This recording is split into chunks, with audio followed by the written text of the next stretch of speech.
I'm Jeff Keighley from Spike TV here with Cat Hunter, and we are joined by another special guest because there was a major announcement earlier today for Diablo III, a brand new class, the Monk. And joining us now is Jay Wilson, the lead designer of Diablo III. Jay, how's the reaction been to the new class announcement?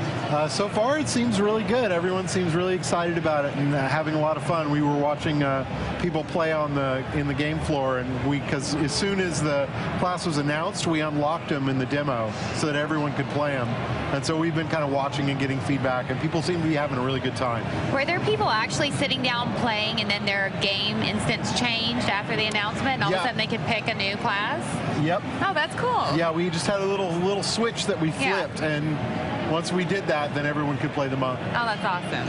Now, I got to ask you about the fact that you've announced, 4 of the classes now. The Monk is there now. There's, female and male versions of a lot of these characters. We have the Monk as the male version. Is there a female equivalent that you've announced yet? There will be a female equivalent of the Monk. We're actually working on her right now. We aren't showing her today, but we are working on her.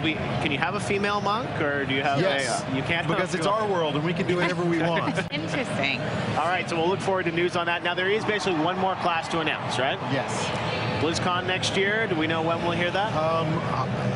Maybe. I can't say, but it's probably good money. Good money, right? How far are you in development right now? I understand we don't have a launch date, but where are you in the development process? Well, it's funny because we don't. A lot of people ask us things like, "What's your percentage complete?" Right. We don't really measure our games like that. So we just basically keep working on the game until we think it's really good. But we do have stages that we go through in development. And right now we're essentially in what we call hardcore production, which is we have most of our major questions answered. Our game's fun. We have kind of the plan for everything we're going to do. We're just trying to churn out kind of all the content. And that's really one of the most involved processes, because once we decide what we want to make, building all the worlds and monsters and characters and skills is just very, very time consuming. Now, you announced a new character class here. There's one more to go. How far in advance do you know what all the classes are going to be? I mean, have you known all 5 for 3 years now, and just rolling them out? We've known all 5 for about 2 years. Wow. Although I will say that when the rubber hits the road, sometimes there are changes. Okay. And for example, with the 5th class, which we have not built yet, is under debate right now. Really? So it's not 100% decided. It was decided. Now it was people are decided, and the general ballpark of what we're going to do is probably not going to change, but we are playing around with some different ideas. Interesting. It's our last one, so we get a lot. It's important to us. It's got to be really good. So. Absolutely. Can you tell everyone who's watching this and not here, able to play the game, what the stage is that you have on the show floor today? What the stage is that the fans are able to play today? Yes. Well, we wanted people to experience a new act in a new environment. Right. We also wanted them to see, last year our demo was very dungeon heavy. Yeah. So we really wanted to focus on something that was more an exterior environment, although there is a dungeon in it. So we focused on an area in Act 2. It's a little further in the game. It's a little bit more challenging, and it is an outdoor kind of deserty environment, very harsh winds and storms. And then under it, there's a dungeon that's kind of a buried, ruined tomb. And one of the cool things is we actually have one of the versions of it you go into, the whole thing's collapsing, and you've got to get out of it before it collapses. The timed event, right? We had a chance to play that. So do you have, also one of the things that this stage features is that you're able to use things like storms in order to fight different enemies. Is that something that's unique to the desert level, or is it something you have without? We try to put something in every environment that allows the player to use the environments. And in this case, there's several tornadoes that can appear out in the environments, and they're certainly dangerous to the player, but the player can also drag monsters into them and watch them get thrown around and taken down. And most of the environments we go to, we try to do something unique to allow the players to kind of get a different experience in that environment. We're going to go to Twitter now, Jay. We've got a lot of Twitter questions coming in for you on my account at Jeff Keighley. You can also get Cat at Cat Hunter and also at the DTV for DirecTV. Question here comes in from Biodome10. He says, Jay, are there plans on releasing any additional classes through downloadable content? Have you thought about that? You know, it's probably a little far off for us to decide something like that. That's typically the kind of thing we do as an expansion, not as a DLC. Right. But until we actually get the game closer to finish, we probably won't have a plan developed for that. Okay. We definitely, I mean, we like downloadable content. We've done it for a lot of our games. We've done it for Diablo 2 and for Warcraft 3. So it's not unheard of that we would, but a class might be too big for something like that. Makes sense.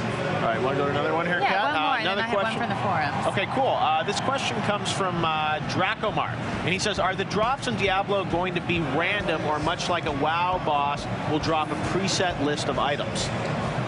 No, we do item drops pretty much exactly the way Diablo 2 did, which is every monster has a chance to drop anything that could be dropped. And almost all the items that are created are randomly generated. So there's no like set, you know, specific items. There are some, but there's few, I should say. That would be best. And one of the things we want to do is make sure that the random items really compete with some of those unique items that you found. But bosses have a higher chance to drop better items, but they don't drop specific items. And those drops are for the individual, not party drops, correct? Yeah, one of the things we changed about the game from Diablo 2 is whenever any monster dies, it can actually drop an item for every player. That's awesome. And anything you see on the ground is your item. You can pick it up because it's for you. Now, players can pick up items and drop them, and those are free game. But anything that a monster drops is done on a per-player basis. Excellent. I love that.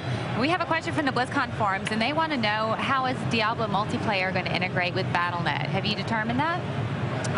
We're still talking a lot about it, but the main focus we want is, you know, we've shown a lot of Battle.net earlier today. We had a big presentation on it, and really the focus is a social networking focus, where you can communicate with people across games. And so that's something that definitely Diablo 3 will have. When you play Diablo 3, you'll be able to talk to your WoW friends and your StarCraft 2 friends and jump back and forth pretty easily. We also really want a much more verbose friend system, ability to kind of communicate a lot more easily with more kind of a modern communication style, more like an IM Messenger or Facebook, something like that. We also want players to be able to kind of what we call instant join, which is add a much better matchmaking system. There is matchmaking Diablo 2, but it's a little esoteric. We want, you know, a button that you push that just throws you into a game right next to somebody at your level doing the same thing. And then being able to also just kind of jump in with your friends whenever you want.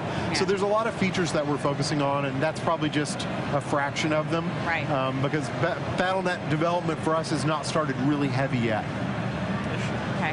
All right, on to another Twitter question. This one comes from Halogen. He says, will the dungeon levels from the first Diablo make a comeback? The actual levels themselves? I guess, yeah, because he knows it's going back to Tristram. So the levels that we showed last year are meant to be the same dungeon that existed in the original Diablo. And obviously, it looks a lot different. It's 15 years later in terms of technology. So we got some new tricks in 15 years. But we did try to look at some of the elements of those dungeons and figure out ways to put them in there. Excellent. Okay, cool. All right, we've got another one here coming from Twitter here. This is one, how will you try and make gold more important than in Diablo 2, says Julie Cater. That's funny, we get this question a lot, and they're like, wow, have you guys figured it out? And it's not a magic trick. It's not easy, but knowing how to do it is not the problem. It's actually the implementation of it. So all you have to do, like it's really easy.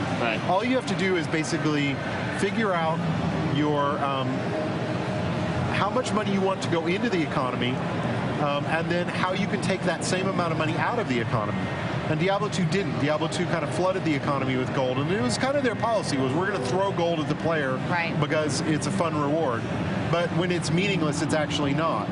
So that's what we have to do, and the question is, how are we going to do it? Well, we're going to focus on a lot of crafting systems, things like that, which will basically be gold sinks for the player. So most of that stuff we haven't really talked about or announced yet, but when we get around to it, players will see we have a lot of things that are going to pull gold out of the economy that will make it useful. The last thing we can fall back on is to actually tone down the amount of gold that we're dropping as well. You mentioned earlier that most of your major questions have been answered internally, enabling you to really ramp up production. What was the most difficult and challenging major question that you've had to answer over the last year since we saw you last time? Well, the problem is we still have some pretty big announced features, right. And one of them in particular was actually a pretty big bear for us, but since it's not announced, can't talk about it. So I would probably say the class choices. Right. You know, everyone's got an opinion about them, and everyone's really emotional about them. And it's tough to kind of get the right kind of tone. I mean, one of the things we talked about a lot early on was we like fighting games a lot on as you can probably tell by the monk right. on the team. And so we looked at fighting games a lot and said, oh, let's make characters like that. And a lot of fighting games, the key is the characters are they're very niche oriented. So they can appeal to a tiny, tiny part of the audience because you're going to have 20 or 30 characters. Right. And so we kind of had to learn early on that we're only going to have probably 5 characters.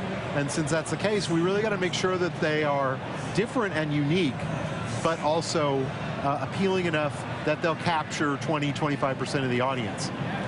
Huh. Now, another question for you, Jay. A lot of people are actually asking this on Twitter. Which is your favorite class right now in the game? Right.